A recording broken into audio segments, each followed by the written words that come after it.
জামায়াতের আমির জনাব তারেক রহমানকে বিতর্কে আহ্বান জানিয়েছেন।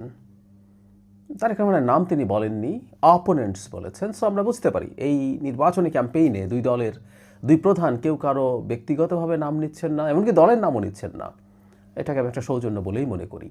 যাই হোক, এই আলাপটা এখন সামনে আসবে এবং এটাকে খুঁচিয়ে বিরাট করে তোলার চেষ্টা হবে। জামায়াতের আমির আহ্বান করেছেন জনাব তারেক রহমানের কী করা উচিত। তিনি যদি সেটা ডিক্লাইন করেন, আমি মনে করি এটা যে ডিক্লাইন করতে হবে সেটা জনাব তারেক রহমান জানেন। কেন ডিক্লাইন করতে হবে সেই জায়গায় আসছি। এটাকে নিয়েও জল ঘোলা করার চেষ্টা হতে পারে, তাই অগ্রিম কয়েকটা কথা বলে রাখা জরুরি।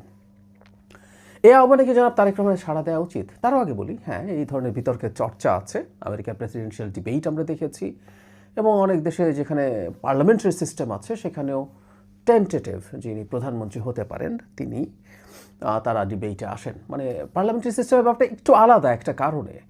সেটা হচ্ছে প্রেসিডেন্সিয়াল ডিবেটে কারা কারা প্রেসিডেন্ট নির্বাচন করছেন এটা নিশ্চিত থাকে। পার্লামেন্টারি সিস্টেমে যেটা হয় যে আগে নির্বাচনটা হবে, পার্লামেন্টারিয়ানরা নির্বাচিত হবেন। আমরা ধরে নিলাম বিএনপি জিতলো বা জামায়াত জিতলো, যেই জিতুক, হতে তো পারে, টেকনিক্যালি বলছি। বিএনপির যে সংসদীয় দল তার মধ্যে কেউ না কেউ আরও সমর্থন চাইতে পারেন যে আমি প্রধানমন্ত্রী পদে থাকব। সেই কারণে এটা সবসময় যে শতভাগ নিশ্চিত থাকে তা না। তারপরও দলের প্রধানরা ডিবেট করেন, আমরা ব্রিটেনে দেখেছি এটা হয়।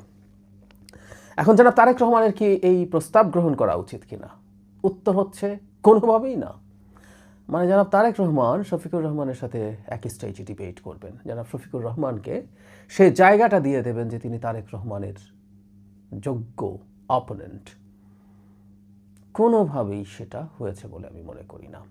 ইনফ্যাক্ট এইবার এই নির্বাচনে জামায়াতে যে রেজাল্টই হোক না কেন, আমি মনে করি অনেকে যে ভয় পাচ্ছেন, যা ভাবছেন তার চেয়ে অনেক খারাপ ফলাফল তারা করবে। কিন্তু জামায়াত অলরেডি নিজকে এই নির্বাচনে অন্তত বিএনপির প্রতিপক্ষ বা প্রতিদ্বন্দ্বী হিসাবে প্রতিষ্ঠিত করে ফেলেছে। এটাই তাদের বিরাট অর্জন। আওয়ামী লীগ থাকলে জামাত এই জায়গায় কোনোভাবেই যেতে পারতো না। আওয়ামী লীগকে নিষিদ্ধ করার পেছনে এই রাজনীতিটাও খুব সিরিয়াসলি ছিল বলে আমি বিশ্বাস করি।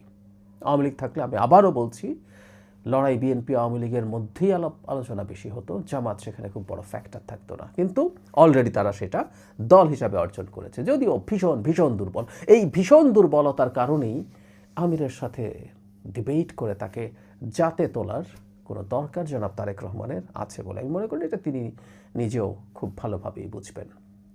আমরা যে কথাটা ধারণা করছিলাম, যেটা বলছিলাম, এটাকে কেন্দ্র করে কেউ কেউ বলার চেষ্টা করবেন যে তারেক রহমান যথেষ্ট যোগ্য নন, যথেষ্ট কনফিডেন্ট নন, সেই কারণেই তিনি শফিকুর রহমানের সাথে ডিবেট করছেন না, তিনি ভয় পেয়েছেন তাই যাননি। আমরা আগে থেকেই জানি এই কথাগুলো বলা হবে। সে কারণে আমাদের একটু বলে রাখা দরকার যে কাউকে ওই প্ল্যাটফর্মটা দেওয়ার কোনো দরকার নেই, সেই জায়গাটা দেওয়ার দরকার নেই। আর ডিবেট হলে কি হতে পারে আমরা সেটাও খুব ভালো মতো বুঝতে পারছি। উনি পলিসির ডিবেটের কথা বলছেন, আমরা পলিসি দেখছি, জামাতের পলিসি কী আছে বা বিএনপির পলিসি কী আছে, তারেক রহমান সেটাকে কীভাবে প্রেজেন্ট করছেন। এখন থেকে না, বহু বহু আগে থেকে আজকাল ওরা পলিসির আলাপ করছেন। তারেক রহমান শেখ হাসিনার সময়ও অনেকগুলো ভিডিওতে তার স্টেট নিয়ে তার চিন্তা, পলিসি, এগুলো নিয়ে ভিডিও বানিয়েছেন, ভিডিওতে জনগণের সাথে কথা বলেছেন। সুতরাং ওগুলো অনেক পুরনো ব্যাপার। নতুন নতুন কেউ কেউ করছেন এবং সেটা নিয়ে তারা অনেক কিছু পলিসির আলাপ টালাপ দিতে চান। যাই হোক, প্রোপাগান্ডা চলবে। তারেক রহমান ভয় পেয়েছেন, তারেক রহমান ক্যাপেবল না, কিন্তু সেই প্রোপাগান্ডায় একেবারেই দৃষ্টি দেওয়ার দরকার নেই। জামাতের আমির তার জায়গা থেকে থাকুন, প্রত্যেকে তার জায়গা থেকে কথা বলুক। অলরেডি যতটা হয়েছে সেটা নিয়ে জামাত অনেক অর্জন করেছে, তাদের এটা মনে রাখা উচিত যে তারা এই একটা নির্বাচনে প্রধান বিরোধী দল, মানে মেইন দলের বিরুদ্ধে প্রধান প্রতিদ্বন্দ্বী হয়েছে এবং প্রধান বিরোধী দল হিসেবে, সিট কম হোক কিন্তু প্রধান বিরোধী দল হিসেবে তারা প্রতিষ্ঠিত হতে যাচ্ছে। এটাই অনেক কিছু। এটা নিয়ে তারা বহু বছর রাজনীতি করতে পারবে। কারণ বাই এনি চান্স কোর্ট যদি আওয়ামী লীগকে দোষী না পায়, আমরা আইসিটিতে কিন্তু আওয়ামী লীগকে আমরা বিচার করার কথা বলছি, মানবতা বিরোধী অপরাধে তারা দল হিসাবে জড়িত ছিল কিনা সেই আলাপটা করছি, আমরা সেটা দেখতে চাইব। কোর্ট যদি দেখে তারা জড়িত ছিল না, আমি তাত্ত্বিকভাবে বলছি,